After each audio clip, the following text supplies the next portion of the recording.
Today I have with me Meg Bowman. Meg is a licensed nutritionist specializing in mental health nutrition, and she's also the author of This Is Your Body on Trauma. Welcome to the show, Meg. Thank you so much for having me.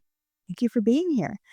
To start, can you tell our listeners a little bit about yourself and how you got into this line of work? Yeah, I'd love to. A lot of people when they hit nutrition as a career, especially somebody like myself where it's a second career, we get here because we got sick. That's a very common story. And I was diagnosed with Crohn's, I think 13 years ago at this point, and within 3 months of that diagnosis, I was back in school. Talk about impulsivity. Didn't get diagnosed with ADHD until, a while after that. But that's basically my story. And I was so convinced that stress had played a huge role in the development of my autoimmune. I have Crohn's. Yeah. That's really what I wanted to focus on when I got out of school. Wonderful. I always love working with healthcare practitioners who've walked the walk. The care, there's no comparison in the care you receive. Yeah. So our next question, how is the nervous system and nutrition related? Oh, it's such a great question. We often think of our body as being very separated from kind of our brain. And with the nervous system, if you start noticing your nervous system responses, it immediately becomes obvious that we are one whole human. And it's really hard to kind of separate the different parts of ourselves. What impacts one part impacts another. I'll give you a great example of this. I don't know. I think a lot of people have this symptom.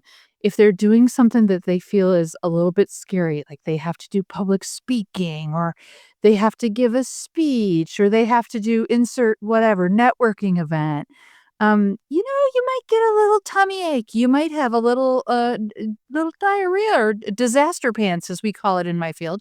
And that is a great example of how we see the nervous system impacting the body. And now let's take it one step further and think about, okay, what if you were scared to eat something? Or what if you were experiencing, enough stress or trauma that you're just not hungry? Like you can't even access your cues. And then you're like, yes, I see the link. They are intricately linked. Absolutely. Yeah. And your work, it blends the polyvagal theory with practical nutrition. Can you explain to the listeners what that means? Yeah. So polyvagal theory is the idea, the evidence-based idea that our nervous system is constantly scanning for threat and safety. And I see my work as really being largely helping clients find signals of safety. Yeah. And so one of those places that we can find signals of safety is with food. I mean, I think everybody probably can identify something that feels really safe to them, food-wise, but eating regularly, like eating well-balanced meals, it doesn't have to be sexy. I can get sexy if we need to, but nutrition's role in influencing the nervous system is really huge. Yeah, absolutely. So if you're an adult with ADHD and you're trying to work out this nutritional piece, what's a good place to start? You know what I'm not gonna say? I'm not gonna say eating regular, well-balanced meals because that would be my answer for somebody that's neurotypical. Yeah. Because I think there's a lot of regulation and there's a lot of safety that comes from that.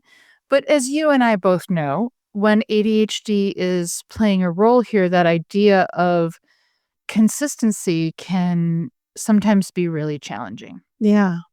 So I think what I would say is, whatever your goal is in the nutrition world, whether that's getting more vegetables in or eating more fiber or, trying to eat at home more versus ordering on DoorDash or having the emergency, oh crap, what do we make? I was at a concert last night. It was amazing. And there was a couple right behind me and I could hear their entire conversation.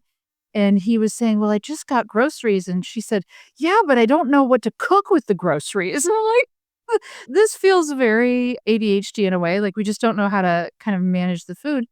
When that comes to play, I just try and make things really visible. I tried to build a toolkit.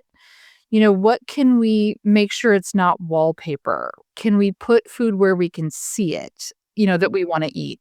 What are the ways in which we can make it 10% easier, 10% more visible, take the decision fatigue out of it? And often that is working with somebody that can kind of hold that executive function for you. Yeah, absolutely. So let's talk about that a little bit. Is that like a trusted partner? Is that a It can nutrition be. coach or Yeah, Mhm. it can be. I mean, I think I'm a little bit biased because I think that is the job of the nutrition provider, but Right. there's a lot of people that can do that for us. Like when we think about kind of that concept of community care, Yeah. if your friend knows, if you have a friend who knows that you get into these places where you just have so much decision fatigue that you can't figure out what to eat, you can prep them in advance when you're feeling more regulated and say, hey, this is what I'd like you to remind me in that moment.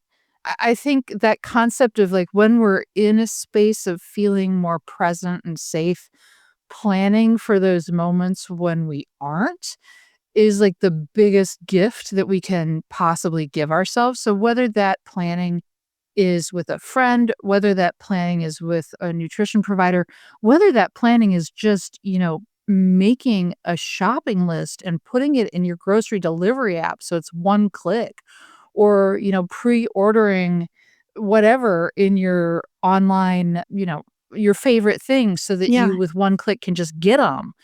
Yeah. Um, Taking care of future you is a big part of the work that I try and do with people. I love that taking part of future you Yeah. for sure. Yeah. So tell us a bit about your book. Mhm. I have the title here. Oh, This is your body on trauma. Tell us a bit about yeah. that. This was a long time coming, and let me tell you the amount of focus this took, like, I was really tired. Stuck. I was really tired. Yeah. This took a lot of work, and it took, for me, it took a lot of support from other people to be able to do it. I was very lucky. What I really wrote was something kind of in 3 parts. The first part of the book is a discussion of what happens to our nervous system and what happens to our body when we experience trauma. We know that people who have experienced early life trauma are much more likely to get diabetes, much more likely to get, I could insert just about any disease here, and it would be true. I could find evidence for it. Likewise, we know that people who are in a toxic work environment, they have a much higher chance of having hypertension, high blood pressure.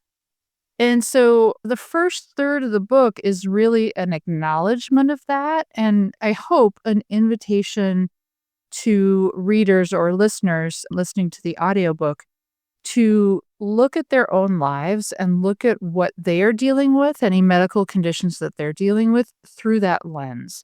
Because I think sometimes we really get very shameful and like, oh, I should be eating this and I should be doing that. And, when we look at it through that lens of, yes, there are things that we can do to support ourselves. And there is a lot that you do not have control over that is greatly impacting your health, and how do we wanna show up given that context?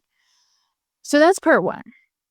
And then part 2 of the book is walking people through the way that I look at a client case. So when I'm dealing with mental health nutrition, I always look at it in a very similar way.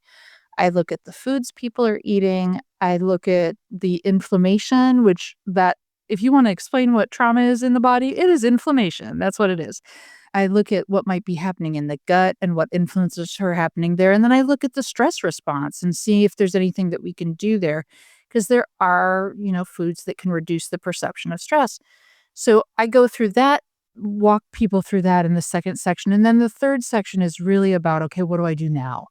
Knowing all of this, how can I build a toolkit for myself that allows me to show up for myself with nutrition in a more consistent and supportive way?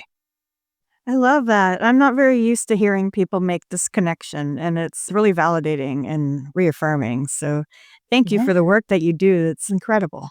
That's awesome. Absolutely, my pleasure. It's Mm. such a joy, honestly, to watch people engage with it because I think sometimes, when we talk about nutrition, it's all about all the shoulds. And that's really not what it is for me. It's really a way to support ourselves and to support how we want to show up in the world. That sounds really nice. Yeah. So, where can our listeners keep up with you? Yeah. So I'm on Substack at Nutrition Needs Nuance. I like to be over there and, give a comment or two. But also my website is megbowmannutrition.com. Awesome, Meg. Thank you for being here. Thank you so much.